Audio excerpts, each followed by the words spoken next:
제가 선약이 있는데 오늘 저기 토론회 있다는 걸 오전에 알아가지고 시간이 조금 촉박한 사진만 찍고 가려고 그랬더니 토론회가 있으면 저희들 이제 사실 십시일반으로 같이 힘도 보태고 또 관심도 표명하고 가서 또 자료들을 읽어보면서 공부도 하고 갈 겸해서 찾아뵙습니다만 오늘 오면서 처음 보는 관객을 못 뵙겠습니다. 앞에 줄 서서 들어오시기에 오늘 토론회가 그런 정치적 의미가 있는 것이라고 저는 생각하지 않습니다만 많은 분들이 또 그런 의사를 표명하고 있는 것 같기도 합니다. 실제로 민생 문제와 관련된 매우 중요한 현안이기 때문에 모든 국민들이 아마 다 관심 가지고 있는 이슈일 것이라고 생각하고요. 저도 수사업무를 종사하지 않았지만 판사, 변호사로서도 한 10년쯤 활동했기 때문에 현장에서 일어난 일 여러 현상들을 보면 검찰의 보안수사권은 반드시 필요하다는 확신을 가지고 있습니다. 또 실제로 검찰이 그동안 여러 가지 정치적인 이슈에 있어서나 또 우리 국민들과의 관계에서 신뢰의 면에 있어서나 부정적 요소가 많이 있었던 건 사실입니다. 그것 또한 부인할 수 없는 것이긴 하지만 그렇다고 해서 수많은 피해자들이 양산될 수 있는 그런 제도가 눈앞에 펼쳐지는데 그것을 손 놓고 쳐다볼 수는 없는 일이다. 일부 검찰의 그런 잘못된 행태 때문에 전체 사법 시스템, 준사법 시스템, 수사 지휘 시스템이 망가지는 것은 결코 눈뜨고 볼 수 없는 것이라는 생각을 가지고 있습니다. 그런 면에서 많은 국민들이 똑같은 의지를 가지고 계신 분들 60% 이상이다. 최근 그런 여론조사 결과도 봤습니다만 그럼에도 불구하고 오로지 권력만을 위해서 자신들이 장기 집권만을 위해서 혹은 전당대회에서의 당권을 쥐기 위해서 민생은 내팽개치고 국민들이 생명과 안전마저 방기하는 세력들은 반드시 국민적 심판을 받아야 될 것이다. 또 그렇게 되도록 만들어야 할 책임이 저와 우리 모두에게 있다. 저는 그런 생각을 합니다. 그 책임을 완수하기 위해서 앞으로 뚜벅뚜벅 같이 나아가는 그런 자리가 되었으면 좋겠습니다. 고맙습니다.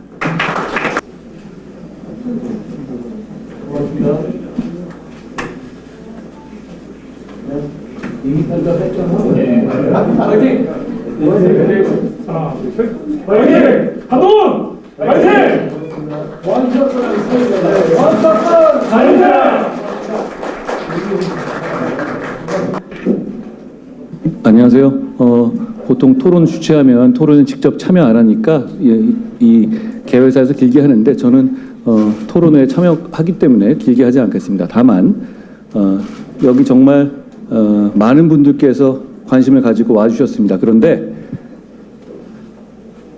우리는 여기 참석한 사람들이 아니라 참석하지 않은 사람들이 과연 우리가 왜 여기 모여야 하는지를 역설적으로 보여준다고 생각합니다. 더불어민주당은 이 법을 토론할 용기도 없으면서 이렇게 통과시키고 있습니다. 국민에게 죄를 짓고 있는 것이다라고 말씀드립니다. 이 토론회가 진행되는 동안 저 자리는 계속 비워두겠습니다. 그리고 법무부에서도 고민 끝에 참석하지 않았습니다. 그 대신에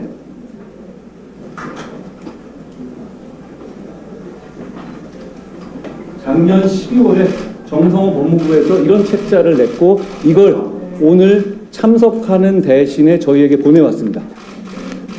죄는 잠 못 들게, 억울함은 남지 않게.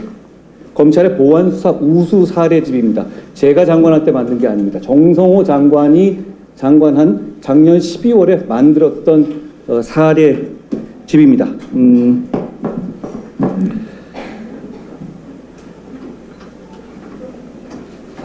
법무부 장관은 이렇게 해놓고 자기는 도망가겠다고 두 손 들고 있습니다. 법무부는 이런 거 발간해놓고 보안수사가 피해자와 시민들에게 얼마나 필요한지를 누구보다도 잘 알고 있음에도 불구하고 이런 거 하나 보내놓고 토론에도 나오지 못했습니다.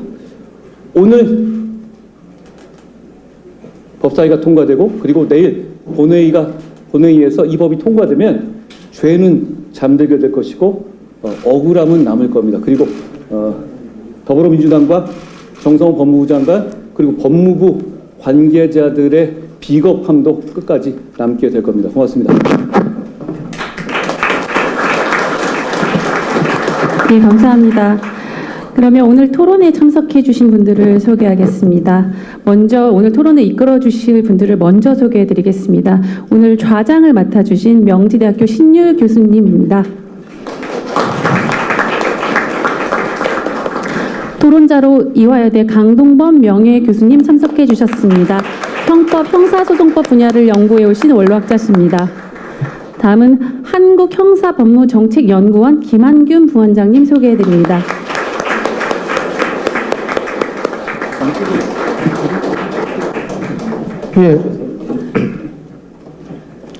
예, 고맙습니다. 지금 소개받은 명지대학교 정치외교학과 신유리입니다. 아까 좀 전에 한동훈 대표께서도 말씀을 하셨는데, 사실 오늘 법무부하고 더불어민주당의 요청 고문을 보냈지만, 아직까지는 이 두 분들이 이 양쪽에서 오지를 않고 있습니다.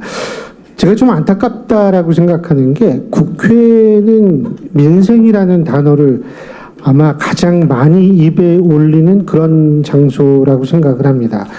그런데 사실 이 문제만큼 민생과 직결된 문제가 또 있을까? 물론 있기는 있습니다. 부동산 문제도 있고 주식시장 문제도 있긴 있습니다만 사실은 물리적 불이익을 받을 수 있는 그러한 문제인데 그러한 문제를 통과시킴에 있어서 사실 그게 가장 중요한 민생 중의 한 부분인데도 두 군데에서 나오지 않았다는 사실 좀 굉장히 안타깝게 생각을 하고요. 제가 이 말씀 드리는 이유는 오늘 토론회에서 당연히 보안 수사권 폐지 반대 얘기가 많이 나올 것이다라고 생각을 하시는 분들도 계실 텐데 찬성 의견도 사실 저희가 듣고 싶었다라는 점을 분명히 밝히기 위해서 제가 이 말씀을 드립니다. 두 번째로는 제가 여기 오늘 토론자로 계신 우리 한동훈 의원님 그리고 강동범 교수님, 김한균 부원장님, 박사님 세 분께 좀 부탁드리고 싶은 것이 이게 법률 용어가요. 일반 사람들은 굉장히 어렵습니다. 그래서 사실 이게 뭐 우리끼리 하는 게 아니잖아요. 여기 언론인 분들 굉장히 많이 계시고 하니까 우리가 가장 중요한 거는 쉬운 용어, 설령 어려운 용어 쓰더라도 그거를 좀 풀어서 말씀해 주십시오 하고 제가 꼭 좀 부탁드리겠습니다. 그리고 또 하나는 뭐냐면 어려운 거일수록 사례를 들면 이해가 쉽습니다. 그러니까 사례를 좀 많이 들어주시면서 말씀을 좀 부탁을 드리겠습니다. 마지막으로 제가 한 가지 더 말씀드릴 것이 오늘은 크게 두 꼭지로 진행을 하겠습니다. 하나는 뭐냐면 뭐가 바뀌는 것인가? 두 번째는 그렇게 바뀌어서 누군가는 이익을 보는 사람이 있겠죠. 누가 이익을 보고 누가 피해를 볼 것인가라는 것. 이런 부분 두 꼭지로 크게 진행을 할 거라는 말씀을 드리고요.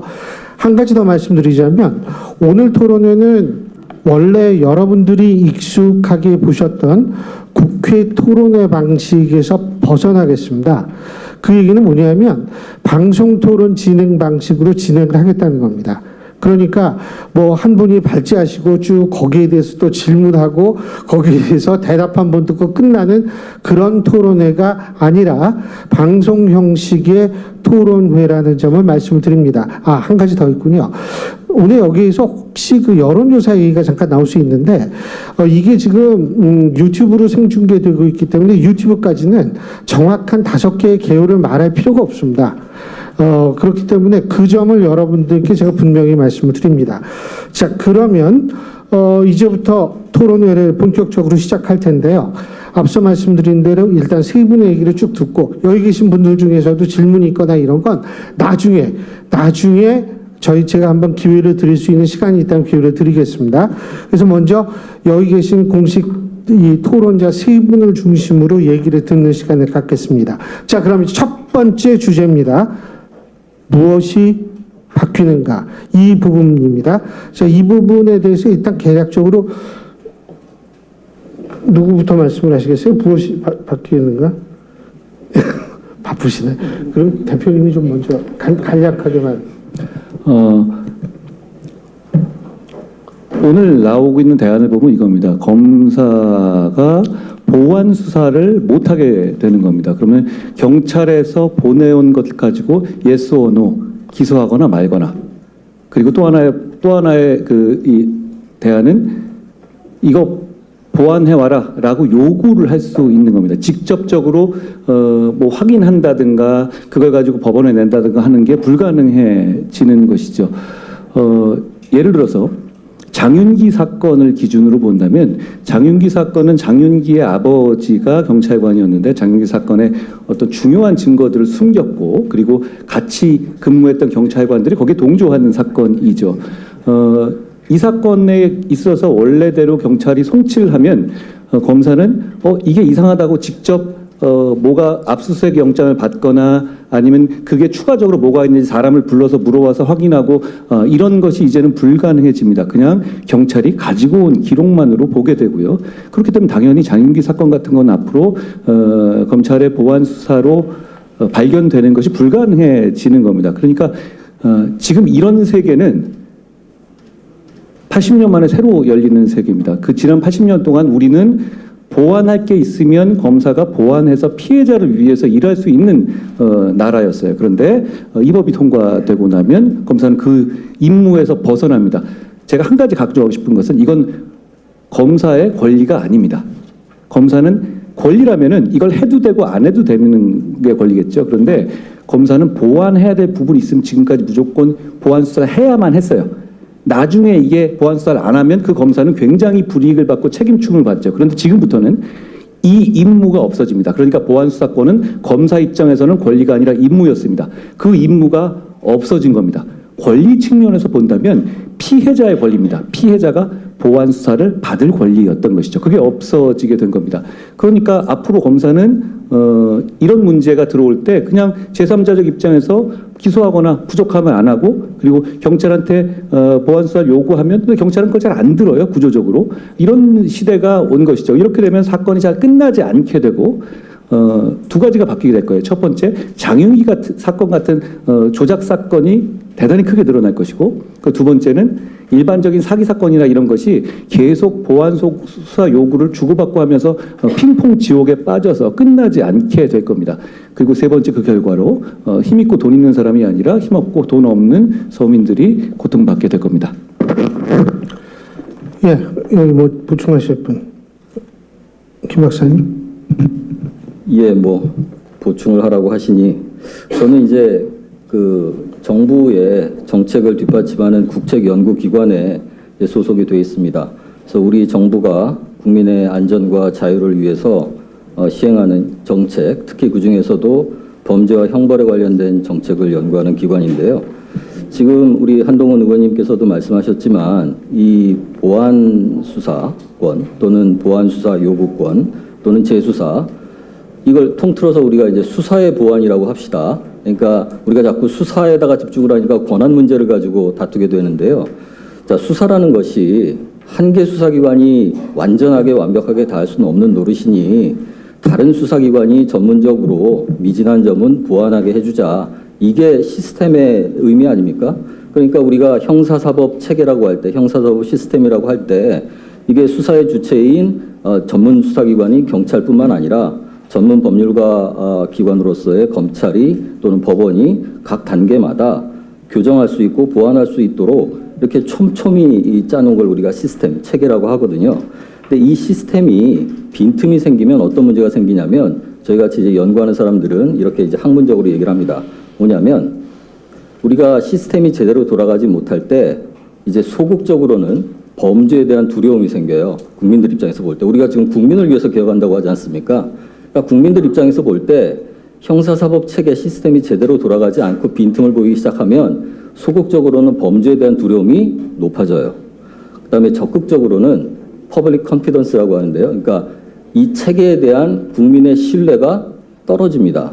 그러면 범죄에 대한 두려움이 언제 높아지고 체계에 대한, 정부에 대한, 형사사법 시스템에 대한 신뢰가 언제 떨어지냐면 그거는 무슨 범죄율이나 검거율이나 이런 추상적인 수치 때문에 왔다 갔다 하지 않습니다. 뭐냐면 경찰이든 검찰이든 책임지고 수사하고 피해자를 보호해줄 기관들이 그걸 실패할 때, 그러니까 장윤기 사건처럼요. 또는 권한을 남용해서 피해자에게 오히려 2차 가해를 할 때 이런 사건, 그 다음에 우리가 강력사건, 흉악사건이라고 하는 것을 잘 보면 우리가 가해자만 자꾸 보는데 강력사건, 흉악사건의 피해자는 대체로 취약한 피해자예요. 여성과 아동과 노인입니다.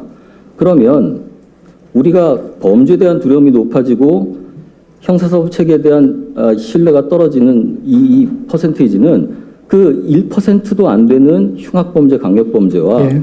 1%도 안 되는 그 취약한 피해자에 대한 수사 실패이거든요. 그렇기 때문에 시스템이 있는 겁니다. 그렇기 때문에 한 기관이 그런 빈틈을 메꾸지 못하고 국민들에게 범죄의 두려움을 높이고 체제에 대한 신뢰를 떨어뜨릴 때 다른 기관이 전문적으로 보완을 해주라는 거거든요. 그게 보완 수사권의 의미입니다. 그런데 이 시스템이 제대로 돌아가도록 또 우리가 취약한 국민, 피해자의 이 피해가 없도록 빈틈을 어떻게든 메꿔주려고 설계한 그리고 80년 동안 이 작동해온 이 체계를 지금 보안 수사권 하나가 단순한 권한 하나의 문제가 아니라 형사소송법에서 조항 하나를 빼는 문제가 아니라 이 국민 피해자를 보호해왔던 시스템을 근본적으로 허물고 전체 사회적으로 볼 때 범죄에 대한 두려움을 높이고 형사소송 체계와 정부에 대한 신뢰를 떨어뜨리는 이 구멍이 될 수 있다는 부분입니다. 그래서 보안 수사권 문제가 단순한 형사소송법 한 조항을 없애는 문제가 아니라 우리 전체 형사소송 체계를 통해서 국민의 자유와 안전을 어떻게 더 잘 보호할 것이냐의 문제가 되기 때문에 오늘 우리가 이렇게 다 모여서 이 얘기를 하게 되는 것이라고 생각합니다. 예, 저희가 지금 사실 얘기하려고 했던 부분은 어떤 부분이 지금 바뀌는가 하는 부분이거든요. 물론 오늘 우리 김 박사님께서 서두에 필요한 말씀을 해주셨는데 아까 얘기로 다시 돌아가서 제가 잠깐 좀 궁금한 게 하나 있는데 여쭤보겠습니다. 교수님, 이거 저도 봤는데 지금 경찰이 긴급 체포하면 검사의 승인을 받아야 하는데 이제는 검사한테 통보만 하면 된다라는 걸로 바뀌는 겁니까? 예, 제가 요즘 사실 대학에서 법학을 배우고 형사법을 가르치고 한 지가 한 40년 이상이 됐는데요. 요즘 형사법 관련 개정이나 이런 걸 보면서 참 답답하고 참담하고 하여튼 그 심정을 이루 말할 수가 없다는 말씀 먼저 드리고요. 방금 신 교수님께서 이제 말씀 주셨던 과거에는 이제 검사나 사법경찰관이 이제 긴급 체포를 일정한 경우 영장 없이 긴급 체포를 할 수가 있고 이제 사경의 경우에는 이제 반드시 사후에 긴급하니까 이제 일단 체포를 먼저 한 다음에 사후에 검사의 승인을 받도록 돼 있었습니다. 근데 죄송한데 지금 보니까 오늘 오전에 승인권이 유지를 하기로 했답니다. 그러니까 이게 왔다 갔다 하니까 그러니까 이거를 밥 먹고 하루 종일 들여다보지 않으면 참 알기가 힘들어요. 예. 그러면 더 이상 얘기할 필요는 없을 것 같습니다. 예. 제가 이렇게 한 말씀 얹자면 이런 말씀이에요. 사실 이 긴급체포를 승인을 하던 규정을 슬그머니 통보로 바꿔서 끼워 넣었는데 이걸 제가 법을 보다 찾았거든요. 근데 이걸 슬그머니 그냥 끼워 넣었던 거예요. 그런데 오늘 슬그머니 뺐습니다. 근데 굉장히 큰 이야기입니다. 왜냐하면 경찰이 막 잡을 수 있었던 것을 슬것 갖다가 들켰으니 이제 그래 어떻게 찾았지? 하면서 손 털고 만 거잖아요. 저는 이러니까 민주당이 공개 토론이 필요하다고 생각해요. 제가 우연히 이걸 찾았지만 이거 말고도 폭탄들이 많이 있을 겁니다. 대한민국의 사법 시스템을 이렇게 넉마로 만들어도 되는지 저는 이 사례가 정말로 중요한 문제라고 생각해요. 그런데 한 가지 제가 오늘 더 찾은 게 있습니다. 이게 더 흉한 거 하나를 넣었더라고요. 공소기각을 판결로서 할 수 있는 범위를 확 넓혀 놓는 조항을 끼워 넣었습니다. 그동안에 이 얘기는 없었지 않습니까? 오늘 민주당이 아침에 그걸 넣었는데 이건 결국 근데 대단히 불순한 의도가 있어요. 이재명 대통령 사건에 대해서 공소 취소를 막 시도하잖아요. 공소 취소는 1심까지만 가능합니다. 그런데 공소기각의 판결은 2심 이후에도 가능한 것이거든요. 그런데 민주당이 그동안 주장해온 수사가 무리했다. 수사가 무리했다고 판단되면 대단히 불확정적이고 재량의 개념이잖아요. 그렇게 되면 유무죄까지 안 가고 공소기각을 판결할 수 있는 범위를 조항을 몇 개 더 넣어버린 거예요. 이게 개정안의 327조에다가 신설을 이렇게 했습니다. 중대한 위법사에 기하여 공소가 제기되었을 때 소추 재량권을 현저히 일탈하여 공소가 제기되었을 때 되게 애매한 얘기 아닙니까? 이미 민주당에 의하면 민주당 사람들을 기소하는 건 다 소추 재량권을 일탈한 거라고 생각하잖아요. 그러면 이렇게 끼워 넣어서 법원을 압박하겠다라는 겁니다. 그러니까 지금 이게 제가 이렇게 말씀드렸어요. 공소 취소가 이재명 대통령이 감옥에 사후에라도 퇴임 이후라도 감옥에 안 가는 플랜 A라면 어제 조정식 국회의장이 얘기한 연임 개헌을 하겠다는 게 플랜 B고, 그리고 이렇게 공소 기각 판결을 넓히자는 게 플랜 C입니다.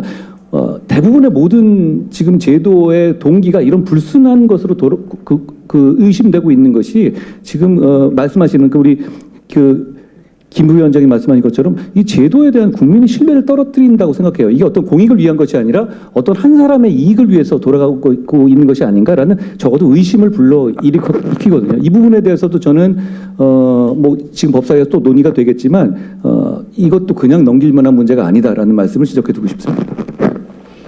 그 부분에 대해서 어떻게 보십니까, 교수님? 이 공소 기각 조항을 집어넣은 이렇게 이걸 넣었어요. 공소. 갑자기 넣었어요.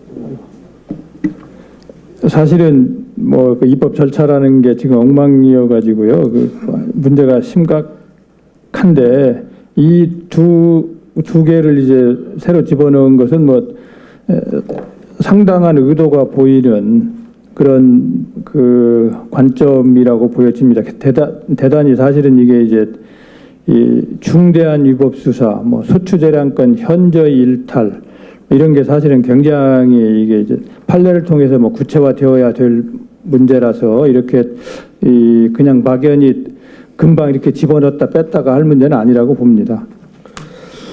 예, 그 대충 여러분들이 지금 어떠한 내용이 담겨져 있는지는 언론을 통해서도 많이 보셨고, 그리고 지금 한동훈 의원님께서 말씀하신 새로운 부분에서도 여러분이 말씀을 다 들으셨을 텐데, 그렇다면 이제 본격적으로 과연 누가 이익을 보고 누가 피해를 볼 것인가 하는 부분에 대해 얘기를 할 텐데,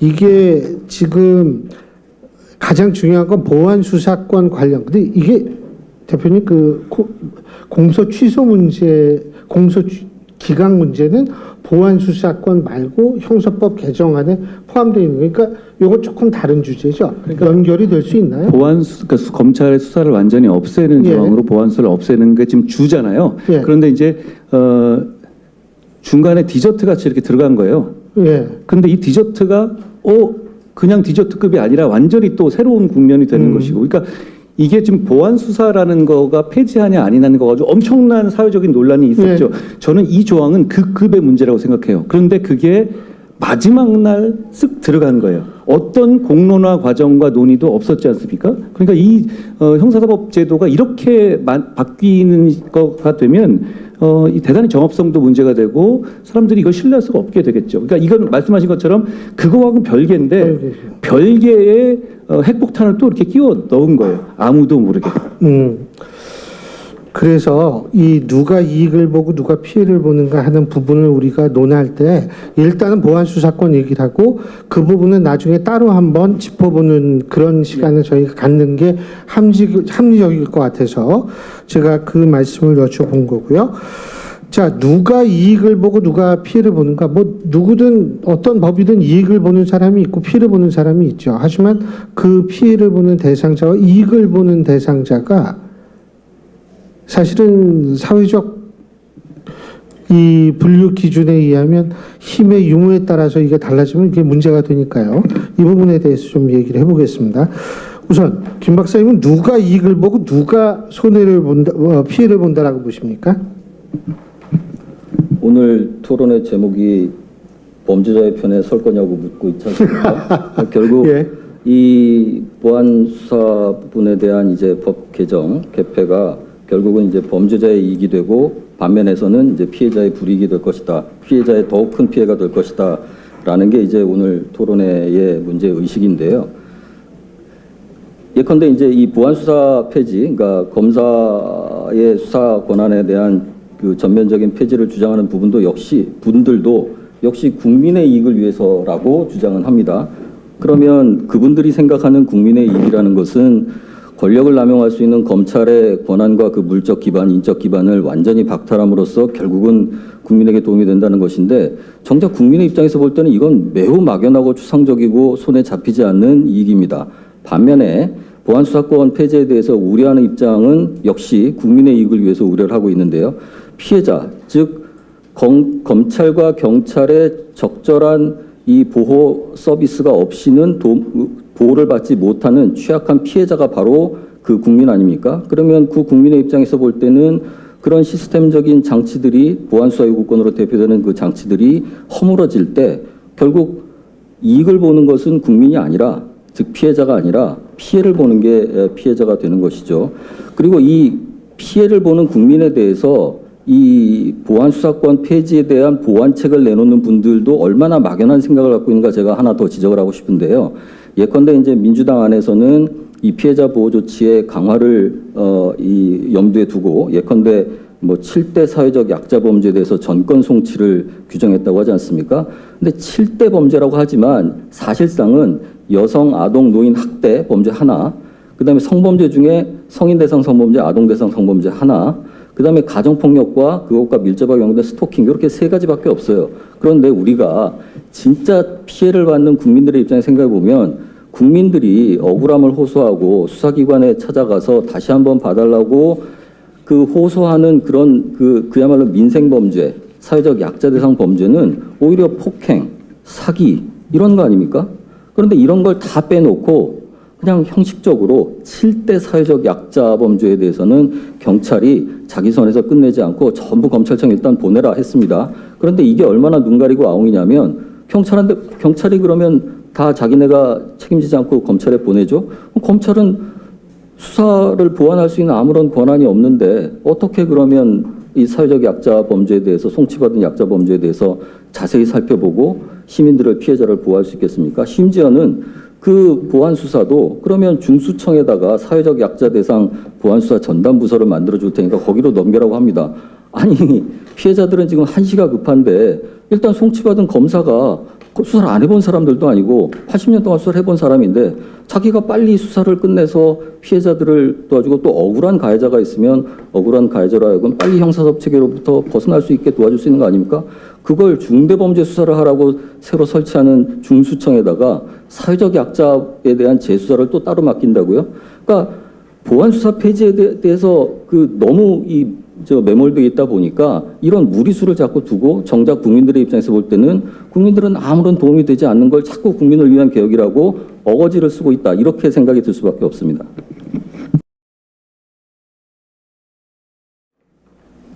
아이고, 아까 법무부에서 우수 사례라고 이제 우리 한 의원님께서 말씀 주신 그런 것도 있지만 사실은 이제 보안 수사가 없다고 해서 약자만이 피해자가 되는 건 아니거든요.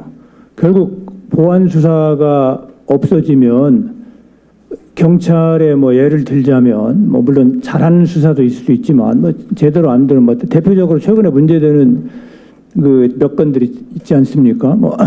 장윤기 사건을 위시로 해서 그런 이 중대범죄의 경우는 물론이고 또 이제 사기 범죄라든지 일반 사소한 범죄라 하더라도 보안 수사가 제대로 행해지지 않으면 그들 모두가 피해자가 되거든요. 꼭 약자뿐만이 아니고 여기 계신 모든 분들도 만약에 범죄 피해를 당했는데 경찰에서 제대로 수사를 안 하고 검찰도 그걸 스크린을 할 기회조차 없이 그래서 불기소가 되거나 이렇게 되면 사실은 여기 있는 저희들 모두 다 피해자가 될 수 있습니다. 저희가 꼭 약자라서가 아니고 그러면 결국 범죄자들의 만능 사회가 되고 어느 법관 얘기처럼 우리나라는 사기 천국이 될 것이다. 이런 얘기도 나오는데 사실은 약자만이 피해자가 될 수 있다. 그래서 사회적 약자를 위한 전권 송치나 보안 수사 이건 사실은 저는 거의 실효성이 없는 그런 이 처방이라고 봅니다. 예. 제가 한 말씀 드리자면 이 7대 전권 송치라는 건 형소법에 있는 것도 아니고 개별법에다 앞으로 넣을 수도 있다 이 정도의 대안이에요. 그러니까 한마디로 민주당은 아무런 대안이 없습니다. 아무런 대안이 없어요. 보안수사 요구권도 대안이 아닌 게 보안수사 요구권이 이미 있습니다. 10개 중에 10개의 대책 중에서 7개를 없애는 게 나머지 3개가 대책이다 이렇게 할 수는 없잖아요. 그런데 이 7대 정권 송치 자체도 정말로 현실을 아무도 모르는 서영교 같은 사람이 만든 것이다. 저는 이렇게 생각합니다. 왜 그러냐면 7대 범죄라는 게 아까 교수님 말씀하신 것처럼 무슨 특정 성폭행 이런 죄명별로 나누는 것이거든요. 그러면 사회적 약자가 뭐 노약자라든가 뭐 장애인이라든가 이런 분들을 보호하자는 뭐 아름다운 얘기 같아요. 그런데 실제로는 어떠냐면 보이스피싱을 장애인 상대로 하거나 노약자 상대를 하거나 노약자 상대로 폭행하고 노약자 상대로 사기치는 거 이게 노약자 사회적 약자 대상 범죄 아니에요? 그런데 이런 사기나 폭행 같은 거는 죄명별로 나누기 때문에 싹 빠질 수밖에 없어요. 그러니까 이거는 아예 현실도 전혀 모르는 사람이 대충 그냥 던져놓은 거예요. 첫째, 그 목적 자체도 반영하지 못한다. 왜냐하면 사회적 약자가 당하는 범죄가 죄명으로 나눌 수가 없어요. 사회적 약자를 대상으로 하는 사기, 폭행 이런 건 다 빠지는 거잖아요. 또 더 나아가서 누구 사기 범죄가 있거나 성폭행 범죄가 있으면 그거 하나만 있습니까?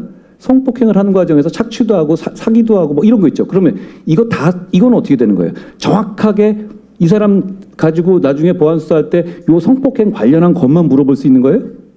그럴 리가 있나요? 그 동기가 다 연결되고 사기라든가 절도라든가 이런 것들 다 연결되는데 이건 안 해본 사람이 대충 맞는 겁니다. 현실 세계에서 그렇게 죄명 하나만 덜렁 송치되는 경우가 오히려 적습니다. 둘째, 이 취지는 피해자를 중심으로 이런 피해자가 있었을 때 사회가 조금 더 신경 써야 된다 이런 의미일 텐데 현실로 가봅시다. 피해자가 이렇게 특정되지 않고 불특정인 경우가 있어요. 예를 들어서 주가 조작, 뭐 회사에 대한 뭐 문제들, 그리고 경제를 질서를 움직이는 문제들, 그리고 뭐 뇌물을 받는다든가. 뇌물 받으면 에브리바디 해피 아니에요? 주는 놈 받는 놈 관계없잖아요. 그렇지만 그게 작은 범죄입니까? 주가 조작은 어떻습니까? 그러면 그건 오히려 피해자가 특정되지 않고 없는 범죄일수록 국가가 적극적으로 나서야 합니다. 왜냐하면 피해자가 목소리를 낼 수가 아예 없기 때문에 국가가 더 적극적으로 나서야 하는 것이거든요. 그러니까 피해자가 불특정 다수인 경우에를 뺄 이유가 없어요. 한마디로 말해서 화이트 칼라 범죄를 뺐다. 아니 민주당 의원들은 좋겠죠. 돈 받아도 보안수사 대상 안 되니까. 국민들은 그렇게 생각하지 않겠습니까? 저는 결국 이 제도는 첫째 사악하고 둘째 무능합니다. 현실을 모르고 만든 것이다. 이 말씀을 드립니다. 예, 지금 사실 피해는 불특정 다수, 우리 모두가 잠재적인 피해를 볼 수 있다라는 그런 말씀이신데, 근데 제가 사실 궁금한 게 있어요. 그렇게 그런 피해가 확산될 가능성이 있는 법임에도 불구하고 모르겠어요. 저만 그렇게 생각하는지 모르겠지만 상당히 서두른다라는 인상을 받을 수밖에 없거든요. 그렇다면 누가 왜 어떤 이익을 진짜 국민을 위해서 그렇게 서두를까? 전 그거 잘 모르겠어요. 어떻게 보십니까? 여기서? 예. 저는 제사상 위에 돼지머리를 빨리 올리고 싶은 생각이다라고 말씀드립니다. 검찰의 씨를 말려서 뭐 예를 들어서 민주당 입장에서 자기들이 뭐 검찰 수사로 뭐 감옥 간 사람들이 워낙 많고 그걸로 인해 가지고 이재명 대통령은 또 검찰 수사도 받고 있으니까 빨리 이 재단 위에 검찰 씨를 말렸다라는 얘기를 돼지머리를 올리고 싶은 저는 그런 욕심이고 그게 전당대회 시기와 맞물려 있다고 생각해요. 더 나아가서는 전 민주당한테 이렇게 말씀드리고 싶습니다. 뭘 그렇게 피해를 받습니까? 돈 받아서 감옥 간 거 아니에요? 뭘 그렇게 피해를 받다는 거예요? 도대체 왜 국민들이 민주당이 검찰에 피해를 받았다는 가스라이팅에 몇십 년째 이렇게 아이고 네 마음을 이해 이런 스탠스를 가져줘야 하는 것이죠. 저는 그 말씀을 정말 드리고 싶어요. 그리고 이 문제가 민주당 입장에 저는 이 문제가 불거진 과정도 중요하다고 생각해요. 사실 민주당이 이렇게 많이 나갔어요. 사실 10월 2일부터 검찰은 없어집니다. 민주당은 검찰을 상대로 복수한다. 뭐 강력 지지층을 상대로의 이런 그 복수심을 충족시키고 싶은 건데 이것도 완전히 유령을 상대로 한 섀도우 복싱입니다. 10월 2일부터 검찰은 없어져요. 그런데 왜 검찰을 상대로 복수를 합니까? 검찰이 없어요. 그러니까 민주당이 지금 복수하는 대상은 민주당이 착각하는 것은 민주당이 복수하는 대상은 검찰이 아닙니다. 장윤기 피해자 이채원이고 돌려차기 피해자 김진주예요. 왜 자기들의 복수심을 엄한 데다가 풉니까? 피해자들이 피해를 보잖아요. 지금 이 사람들이 얘기하고 있는 검찰이 뭐 이거 가지고 눈을 깜짝해요? 그러지 않거든요. 보안 수사에 임무를 덜어주면 오히려 웰빙하게 될 거예요. 저는 민주당의 이런 식의 행태로 피해보는 것이 일반 국민이라는 점이 가장 큰 문제라고 생각해요. 그러다 보니까 민주당 내에서도 이거 하면 문제되는 거 아니야? 왜냐하면 보안수사권 폐지가 맞냐 아니냐에 대한 논쟁이 최근에 다시 불거진 거는 민주당 내부에서 불거진 거예요. 국민의힘이 먼저 얘기한 게 아닙니다. 왜냐하면 자기들이 보기에도 이거 정말 큰일 났거든요. 그런 상황에서 전당대회에서 선명성 경쟁이 붙은 거고 그 과정에서 그러니까 그래 일단 돼지머리 위에 10,000원짜리 꼭꼭 올리자를 김민석 정청래 쪽에서 더 선명성 경쟁을 하고 있는 게 지금의 상황이라고 봅니다. 그런데 자기들끼리 주술을 하고 자기들끼리 부흥회하면 괜찮은데 이 과정에서 너무 많은 서민과 약자들이 고통받을 것이 문제입니다. 그렇기 때문에 우리가 마지막까지 최선을 다하는 거죠. 네, 강 교수님 아까 말씀하시려고. 사실 2022년 이후에 형사소송법이 굉장히 급격하게 바뀌었잖아요. 잘 아시다시피 검수완박부터 시작해서. 근데 사실은 이 바뀐 규정에 의해서 실제 어떻게 돌아가는지를 아무도 검증한 바가 없습니다. 저희가 이제 일선에 있는 변호사들, 특히 이제 피해자 대리하는 변호사들 말씀 들어보면 사건이 너무 지체돼가지고 지금 1년 후에 또는 2년 후에 그 통보를 받았다는 그런 비명이 정말 넘쳐나거든요. 그래서 사실은 특히 이제 현재 소송법이 검사의 보안 수사가 지금 사실은 핵심적인 일종의 전쟁 어떤 지점이 돼 있지만 사실은 본질적으로는 검사의 수사 자체를 못하게 하는 것이 저는 보다 큰 본질적인 문제고 그것은 이제 헌법에 저는 위반되는 문제를 굉장히 많이 안고 있다고 저는 개인적으로 생각을 합니다.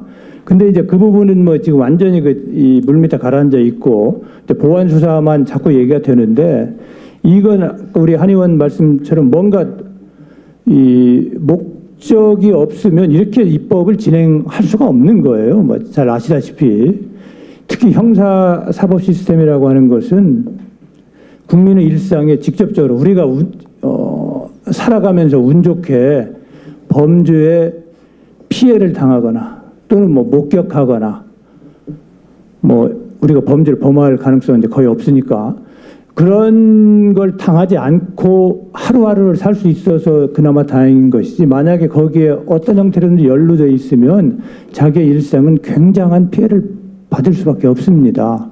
근데 그런 문제를 지금 무슨 고지가 바로 적인데 예섬할 수는 없다는 식으로 마구 끌고 가는 것은 대단히 문제가 심각하고 저는 이제 평소에도 국회의원의 입법에 대한 책임을 반드시 물어야 된다. 저는 그런 생각을 계속 가지고만 있고 제가 실행에 옮기지는 못하고 있습니다만은 이건 분명히 목적이 있고 그다음에 국민은 사실 아무 생각 안중에 전혀 없는 겁니다. 우리가 특히 이제 검사 신분이 보장된 검사의 수사가 정치적 영향을 많이 받는다고 지금 민주당에서 이야기를 하는데 경찰은 이건 불을 보듯 뻔합니다. 제도적으로 우리가 알고 있는 제가 오늘 우연 유튜브를 보다 보니까 김병기 의원 사건을 문제 제기한 그 보좌진들이 국민권익위에 수사가 너무 지연돼서 국민권익위에 수사 빨리 할 수 있도록 해달라 그런 진정가를 냈다는 보도를 우연히 봤거든요. 결국은 소위 힘 있는 사람에 대해서 이 사법경찰관은 저는 사건의 저수지가 될 거다고 저는 생각을 합니다. 우리 뻔히 알고 있잖아요. 지금 말을 우리가 안 해서 그렇지. 그래서 이건 정말 신중하게 토론을 거듭해서 결정해야 될 문제라고 생각을 합니다. 지금 교수님이 목적이 없으면 불가능하다라는 말씀을 하셨는데 그 목적이 뭐라고 보세요, 그러면? 우리 모두 다 안 알고 있는 거 아닙니까? 저만 모르는 것 같은데 알겠습니다. 그거 아닐까요? 되게 죄송하네요. 이거 아닙니다. 예, 뭐 저도 연구하는 사람이라 정치적인 배후에 깔린 목적이 뭔지는 잘 모르겠고요. 다만 이 예를 들자면 예를 들라고 하셨으니까 우리가 소위 촉법소년 연령 1살 낮추는 것 갖고도 사회적인 수기를 거치잖아요. 시민들의 이야기를 두루두루 듣고 차분히 앉아서 토론을 거쳐서 우리가 촉법소년의 연령을 하향하는 것이 과연 범죄로부터 피해자를 지키는데 도움이 되겠냐, 도움이 안 되겠냐 논의랍니다. 하물며 우리나라 형사사법 체계 전체를 좌우하는 이 논의를 소위 수기 없이 사회적으로 차분히 앉아서 논의하지 않고 이렇게 서둘러 하시려는 분들의 목적은 모르겠으나 그분들도 알 겁니다. 이거 천천히 차분히 앉아서 생각하면 자기들도 이게 문제라는 걸 알 거라는 걸 본인들이 너무 잘 알기 때문에 서두르는 게 아닌가 싶은 생각이 듭니다. 예, 뭐 목적은 이제 안 물어볼 거예요. 여기서 목적은 안 물어보고 예. 이게 지금 아까 정치인들의 어떤 나름대로의 정치인들 같은 경우에 이게 손해 보지 않을 수 있다라는 말씀을 잠깐 하셨는데 정치인들 말고도 있을 거 아니에요. 예를 들면 법조인 중에서도 뭐 형사 변호사라든지 뭐 그런 거 있는 거 아니에요? 아 예. 아니. 당연히 그 비즈니스가 아주 흥하게 됩니다. 제가 이렇게 말씀드리고 싶어요. 형사 사법 시스템을 복잡하게 만드는 놈이 진짜 나쁜 놈입니다. 왜냐하면 자, 그 전에 과거는 어땠냐면 경찰이 수사해요. 검찰도 수사할 수 있습니다. 그리고 서로 간에 견제가 되고 경찰이 수사하면 자기가 기소를 못하니까 그 결과를 다 보내요. 그럼 최종적으로 이 통로에서 불기소장도 다 받아보고 기소되고 다 요 정도였어요. 그러니까 국민 입장에서는 어디다가 동전을 넣던 간에 검찰이라는 자판기 통로에서 뭔가 캔을 받던 아니면 뭐 결과물을 받는 거예요. 근데 지금은 제가 기억력이 많이 떨어져서 얼마 전에 진중권 교수님하고 토론하기 전에 이 법을 다 보고 왔거든요. 근데 그때는 잘 아는 기분이었는데 제가 오늘 좀 전에 다시 봤어요. 저도 헷갈려요. 저도 어디로 갔었을 때 어떤 알고리즘을 거쳐서 여기까지 가고 그리고 나오는 통로도 달라요. 경찰이 불송치 통지를 보내기도 하고 재정 신청도 해야 되고 내가 해놓으면 사건이 어디 있는지 모릅니다. 그러면 어떻게 되겠습니까? 복잡하면 돈이 듭니다. 아는 사람한테 물어봐야 돼요. 복잡하면 불안합니다. 지금 점점 그렇게 되는 것이죠. 그러면 돈 있는 사람은 이걸 이용할 수 있어요. 그렇지만 돈 없는 사람은 체념하는 나라가 됩니다. 민주주의가 태동되기 훨씬 이전부터 가장 중요한 건 범죄를 어떻게 처리하느냐에 대한 이 시스템이 어떤 나라에서나 원시 시대부터 가장 중요한 핵심 아니었어요? 그런데 그게 엄청나게 퇴보한 겁니다. 아까 교수님 말씀하신 것 중에 제가 하나 부연하자면 아까 변호사들이 엄청나게 늦게 사건 지연된다고 하셨죠? 맞는 말인데 변호사 사건이 그러면 일반 사건은 어떻겠어요? 일반 사건은 어디 있는지도 모릅니다.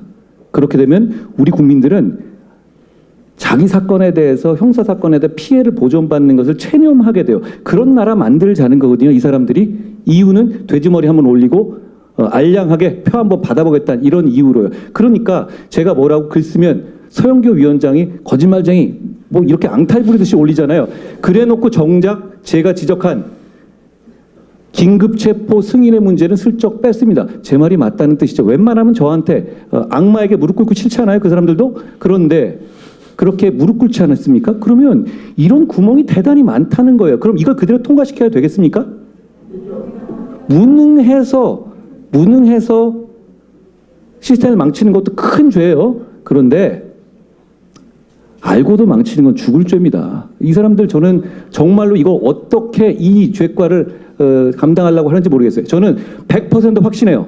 서영교 위원장이나 이런 분들 왜 못 나오냐? 제가 이렇게 물어볼 겁니다. 자, 서 의원님, 여기서 이런 사건 여기서 이렇게 접수하면 지금은 어떻게 되죠? 그럼 그냥 거짓말쟁이 이럴 것 같아요. 모르는 겁니다. 죄송합니다.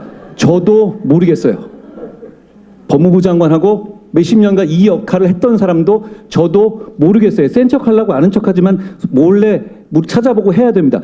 이 시스템을 왜 이렇게 가죠? 심플하고 괜찮은 시스템이 있었고 잘못은 고치면 되는 것 아니에요? 그리고 검찰의 잘못은 고치면 되고, 그리고 무엇보다 자 아까 말씀하신 것처럼 이미 전권 송치라든가 이런 문제에서 시스템이 망가졌기 때문에 이 보안 수사 문제는 칼로 찔른 사람한테 빠르냐 바르냐 안 바르냐 문제밖에 아니라고 생각합니다만, 마지막 정점을 찍고 여기 전선이 만들어졌으니까 설명드리는 겁니다. 그런데 검찰이 없어져요. 그리고 그 검찰이 민주당 당신들한테 뭘 그렇게 잘못했습니까? 돈 안 먹고 감옥 갔어요? 이재명 대통령이 억울해요 진짜?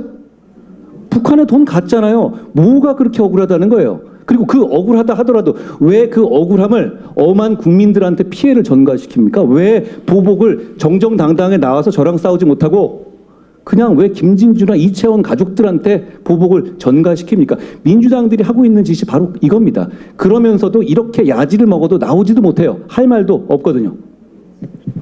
예, 교수님. 예, 이 제도의 복잡함을 우리 한 의원님 말씀 주셨는데요. 사실은 과거에는 굉장히 단순했거든요. 검사, 경찰 뭐 다 수사할 수 있고, 검사가 수사 지휘하고, 그 뭐 범죄의 죄명이나 이런 걸 전혀 개의치 않고, 그렇기 때문에 국민은 어디든지 가서 뭐 경찰이든 검찰이든 고소하면 사건이 다 처리가 됩니다. 지금은 공수처라는 그 빈 공자에 수사할 때 그 숫자 쓰는 빈 수사하는 죄송합니다. 제가 뭐 공수처, 그다음에 뭐 또 중대범죄수사청이라는 것 만든다고 하죠. 뭐 검찰청법에서 이미 이제 검사가 수사 개시할 수 있는 범위를 제한해 놓고, 그다음에 또 국가수사본부 있죠. 경찰 있죠. 도대체 어디가 어떤 수사를 담당하는지 잘 모릅니다.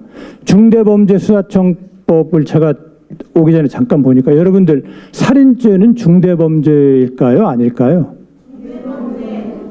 중대범죄수사청의 범죄 목록에 없습니다. 아 그래요? 예. 저도 몰랐는데요. 중대범죄수사청에 보면은 이 소위 생명과 신체에 관한 죄는 아무것도 없습니다.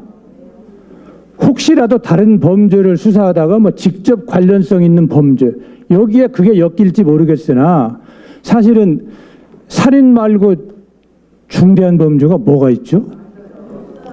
거기 있는 게 무슨 뭐 공무원에 관련된 범죄라든지, 뭐 또 보니까 또 법 왜곡죄는 또 조문 하나 떨렁 거기다 집어 넣었던데요. 그러니까 지금 우리 국민은 제도가 어떻게 바뀌는지를 거의 지금 모르고 계십니다. 근데 그 중대범죄 수사청에 살인죄, 상해죄 뭐 이런 범죄 전혀 안 들어 있습니다.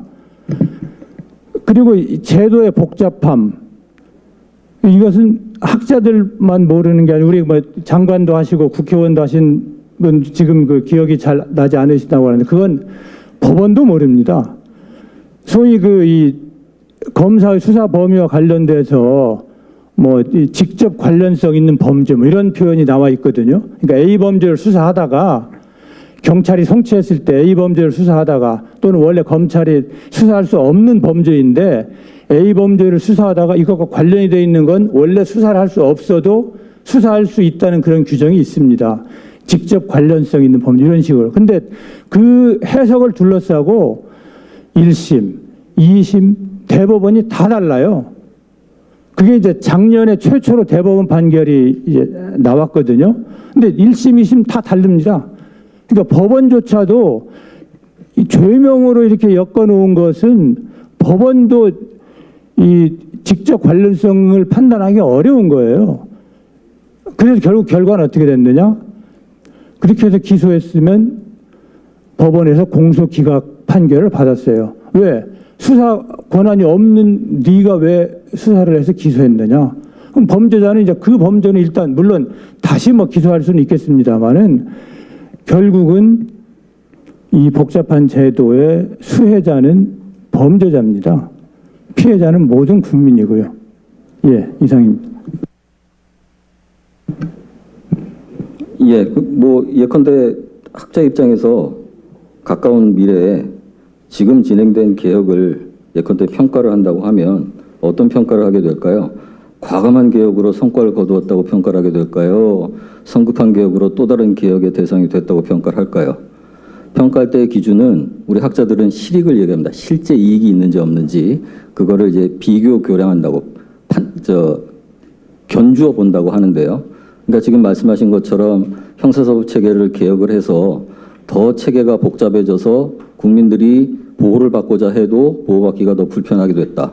그래서 피해는 더욱 커진다. 이렇게 하면 불이익이 큰 거잖아요. 그 다음에 기관 간의 협력을 통해서 효과적인 서비스를 제공하는 이익은 줄어들죠. 그렇게 되면 불이익은 높고 편익은 적으니까 실익이 없다라고 평가를 하는 거겠죠. 그래서 저는 이 개혁의 내용에 대해서 가까운 미래에 가까운 장래에 평가를 하게 되면 실익 없는 개혁이고 또 다른 개혁의 대상이 될 거라고 생각이 됩니다.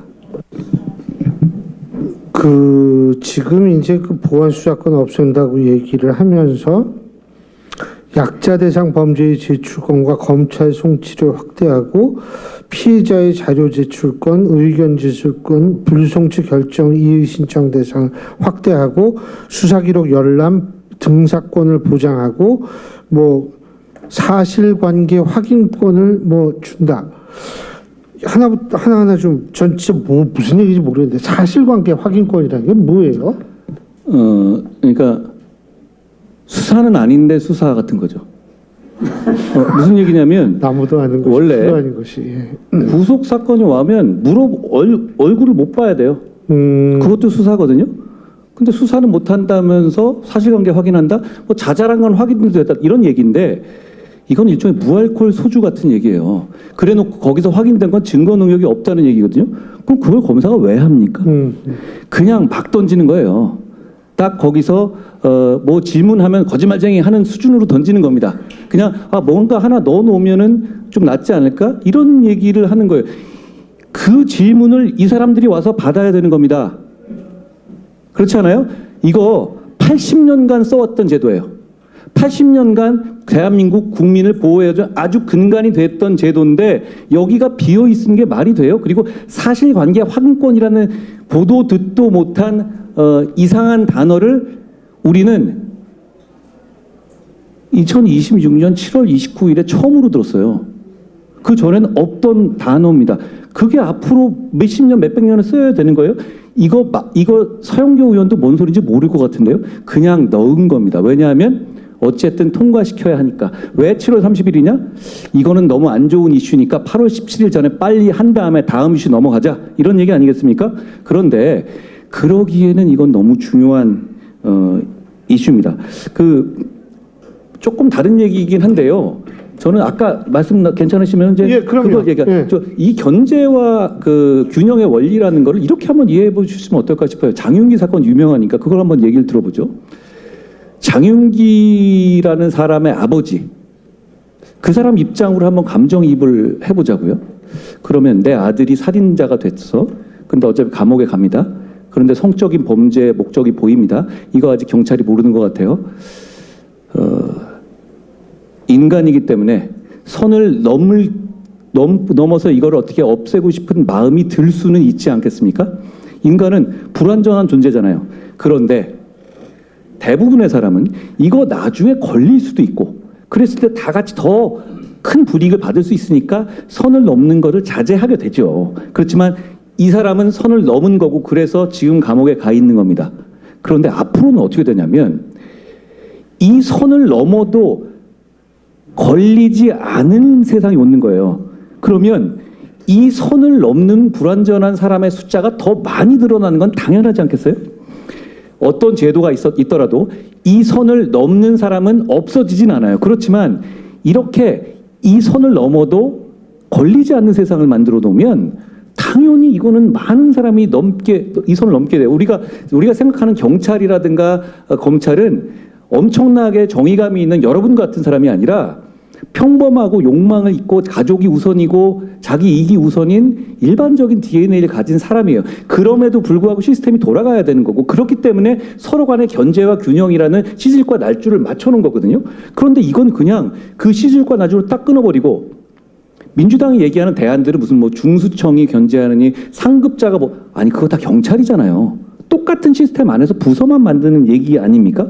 그러면 그동안 몇백 년 동안의 인류가 고안해서 만들어둔 시줄과 날줄의 견제와 균형의 제도를 없애버리고 그냥 서영교 같은 사람이 덜렁 이러면 돼라고 하루 만에 던지는 걸 가지고 대한민국이 우리가 그렇게 살아야 됩니까? 너무 위험한 행동이에요. 이 결과가 어떻게 날지에 대해서 정말 알 수가 없습니다. 정말로 그럼에도 불구하고 진행될지도 모르겠지만 이건 끝까지 기록을 남겨야 됩니다. 그리고 이 짓을 한 사람들이 나중에 정말로 책임지게 해야 됩니다.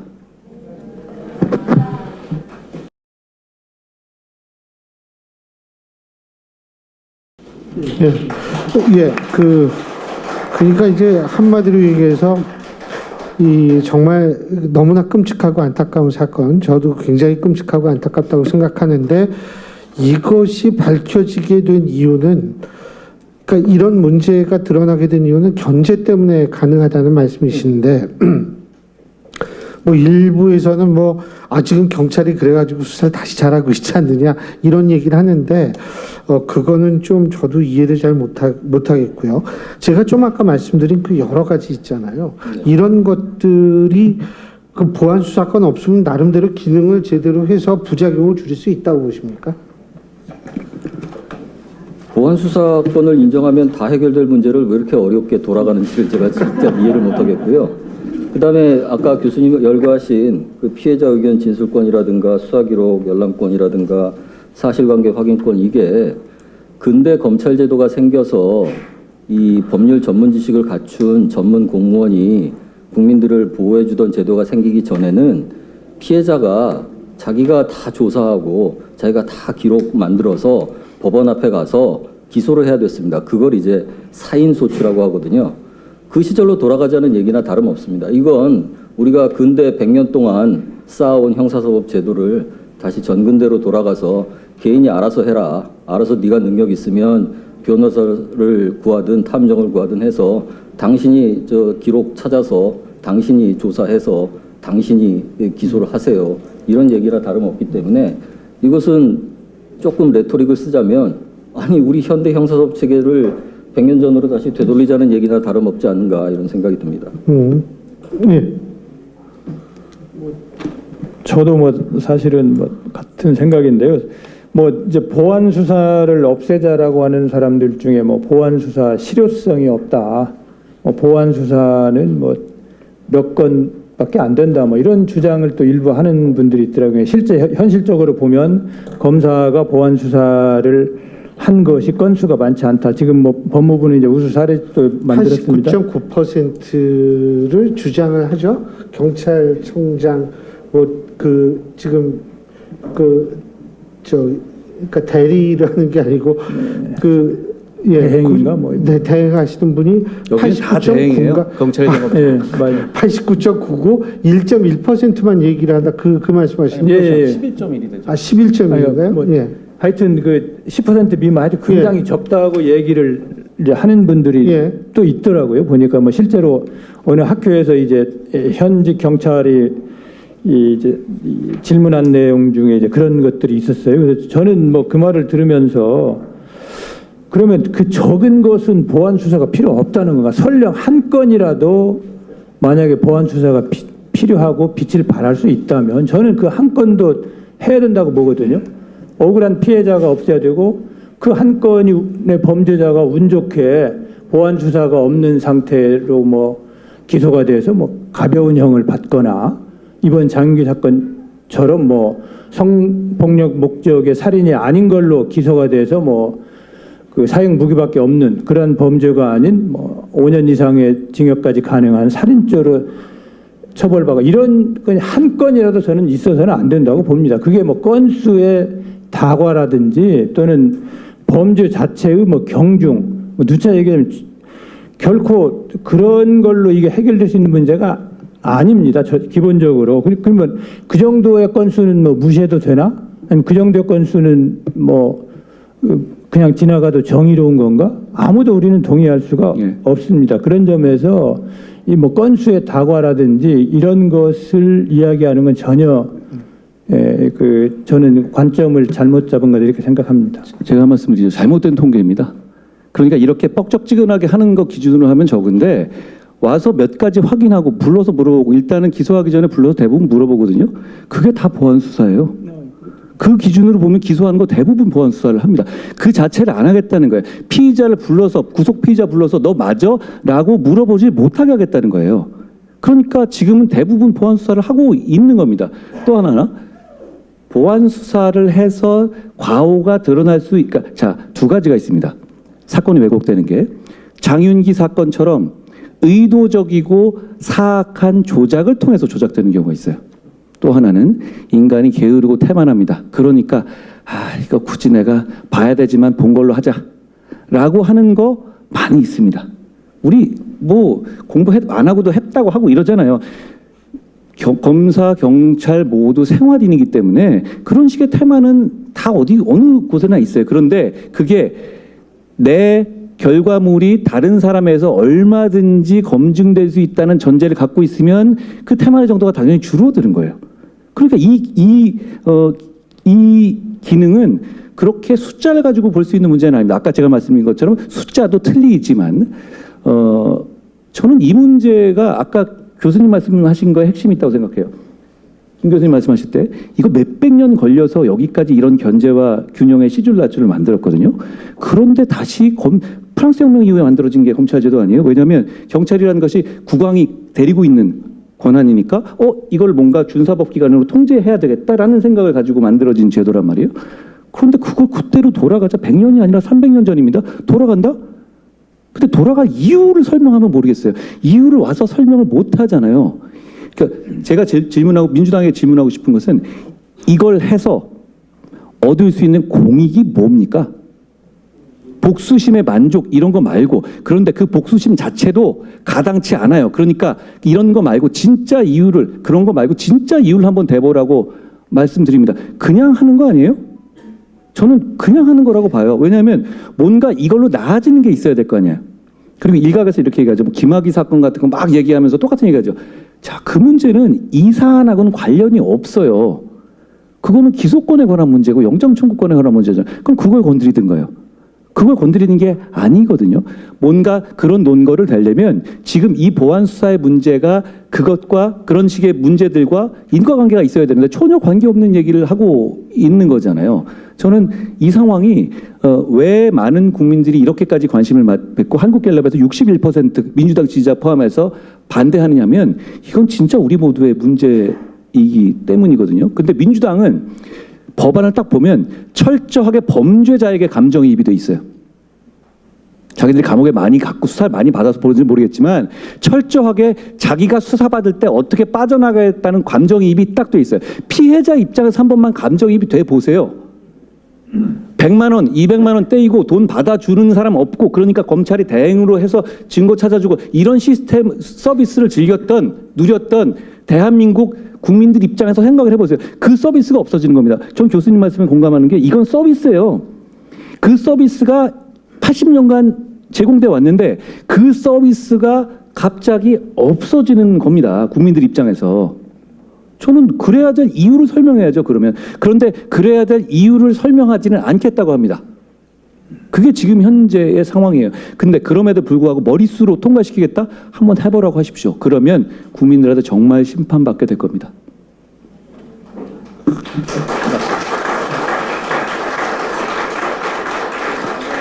제가 아까 조금 전에 말씀드린 것이 뭐냐면 작년 기준으로 사건이 158만 건 발생했는데 경찰이 검거한 사건은 127만 건 정도로 89.1%를 경찰이 수사한다. 이 얘기는 유재성 경찰청장 직무대행이 2026년 7월 20일 정례 간담회에서 한 얘기입니다. 교수님, 근데 이상입니다. 근데 그건 검거잖아요.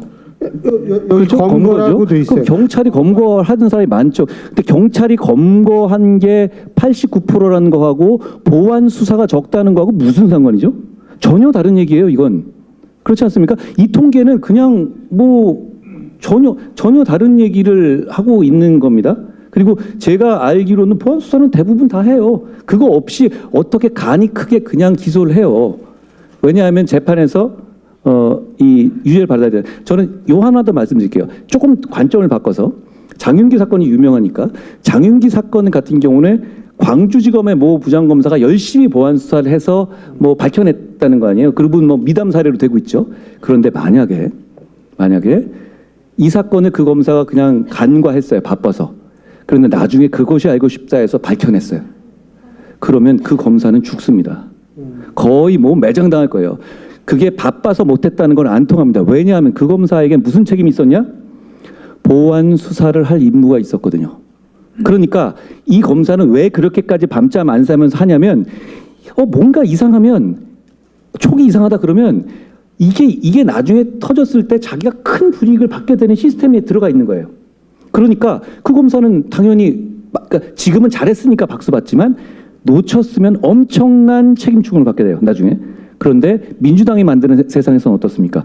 원래 그걸 할 수 없었죠. 그런데 그 김모 부장검사는 그러면 이걸 간과하더라도 전혀 책임이 없어요. 자기가 그걸 할 책임이 없다고요. 그러면 지금까지는 검사들이 어떻게 봤냐면 사건을 되게 열심히 피해자의 편에서 해보려고 노력을 하는 입장이었지만 이제부터는 어떻게 되냐면 판사처럼 예스와 노로 보면 되는 거예요. 그리고 거기에 대해서 어떤 종류의 심적 부담이 없어집니다. 이렇게 되면 누구한테 유리하겠습니까? 당연히 이거는 잘 암장 사건이 드러나지도 않을 뿐더러 암장 사건에 대한 책임 주체가 하나의 큰 축이 없어지게 되는 거예요. 이 교수님 혹시 네, 제가 그것이 알고 싶다를 말씀드리니까 바로 당연히 하셔야죠. 그래서 손든 건 아니고요. 지금 우리 플로어에서 그리고 의원님 말씀하시는 거 보면 그리고 그 전에 장관 하실 때부터 알고 있는 철학에 따르면 사실은 당연히 이거는 말이 안 되는 일을 하는 거죠. 그런데 왜 제가 궁금한 건 왜 검찰은 입장 표명을 하지 아니하고 너무 뻔한 결과를 알 텐데 당사자들이 그리고 법무부는 왜 보고서밖에 보내지 않는 건가요? 지금 그들이 협조하지 않고 지금 이 법이 이렇게까지 오지는 않았을 거 아니에요. 저는 검찰은 이미 자살했다고 생각해요. 자살했다고요? 항소 포기로 이미 그런 말을 할 만한 자격이라든가 그런 위치를 스스로 포기했다고 생각합니다. 제가 여기다 이걸 걸어놓은 이유도 이걸 저한테 보냈다는 건 무슨 뜻이겠습니까? 죄는 잠 못 들게 억울하면 남지. 자, 제목은 더럽게 멋있어요. 그런데 문제는 이게 틀렸다는 걸 자기들도 안다는 거 아닙니까? 그렇죠? 그리고 오늘 검찰총장 직무대행이라는 자는 오늘에서야 뭐 이상한 문건 입장을 하나 냈어요. 저는 검찰이란 기능 자체가 중요하다는 걸 말씀을 드리는 거지. 지금의 검찰 구성원들은 정말 부끄러워해야 된다고 생각합니다. 그리고 그걸 자초하고 있어요. 그런데 만약에 그런 상황이면 검사 개인의 입장으로 보면 아까 말씀하셨잖아요. 그들도 일상을 사는 평범한 직장인이다. 이거 좋을 거예요. 그렇게 하면. 네. 더 찬성할 수도 있는 거 아니에요, 지금? 그렇게 반대하지 않는 사람도 많은 것으로 알고 있어요. 왜냐하면 이렇게 되면 날밤 까면서 밤새서 이걸 찾을 의무가 없어지고 그리고 그 자체가 스트레스를 주는 거거든요. 그러니까 이건 그냥 경찰이 갖고 오는 사건이 준비되어 있느냐 아니냐를 객관적인 제3자 차원에서 이렇게 판단하면 돼요. 판사들이 그런 하듯이요.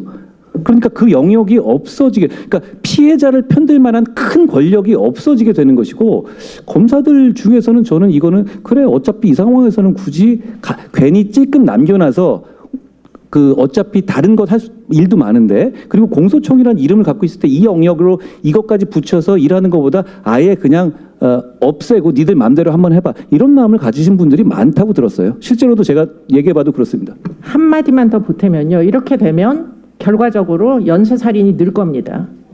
암장 사건이 늘 거예요. 아까 강동범 교수님 말씀하신 대로 지금 살인은 포함되어 있지 않아요. 맞아요. 네. 지금 이은혜 사건이나 고유정 사건 같은 거 무지하게 많이 늘 거예요. 연쇄살인은 늘지만 연쇄살인이 통계로 잡히는 건 줄어들겠죠.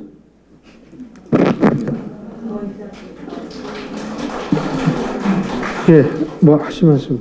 예, 지금 저희가 1시간 넘게 얘기를 했는데요. 아까 제가 말씀드린 대로 이 공소 기각에 관한 문제도 포함이 되어 있기 때문에 잠깐 짚고 넘어가는 것이 저는 굉장히 중요하지 않을까라는 생각이 듭니다. 그 부분에 대해서 잠깐 얘기를 해보죠.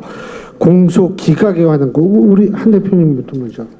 그러니까 그러니까 이걸 그냥 가정을 합시다. 가정을 하죠. 이재명 대통령 입장에서 생각해 보면 여러 가지 사건 중에서 지금 어차피 뭐 법원을 눌러놓고 아직 그제 상황이 바뀔 수도 있어요. 나중에 뭐 정청래 대표가 상황 바꿨을 때 재판 재개하자 이렇게 막 나갈 수도 있죠. 요즘에 하는 걸 보면. 그런데 그걸 떠나서 일단은 눌러놨다고 생각하고 임기 끝난 다음에 재판이 진행된다고 생각했었을 때 선거법 같은 경우는 어차피 그게 뭐 감옥 갈 사안까지는 아니잖아요. 큰 부담이 되진 않아요. 대장동 사건은 어떻습니까? 항소 포기시켰잖아요. 공범한테. 그것도 그렇게 부담되지 않습니다. 그렇지만 대북 송금 뇌물 사건은 달라요. 왜냐하면 공범에 대해서 중형의 유죄가 선고됐죠. 특별한 사정이 없는 한 이거는 재판이 재개되면 본인에 대해서 중형이 선고될 가능성이 대단히 높아요. 본인도 그걸 알죠. 그런 상황에서 플랜 A로 가는 것이 공소 취소입니다. 공소 취소는 1심까지 할 수 있거든요. 공소 취소를 해버리면 어쨌든 나중에 여러 가지 그거 가지고 공격은 받겠지만 이 사건 자체는 없어집니다. 그거는 사법적으로 그렇습니다. 그런데 그게 여러 가지 상황상 뭐 지난 선거도 뭐 여러 가지 뭐 저도 이기고 말이에요. 그러면 그걸 걸고 제가 싸웠었잖아요.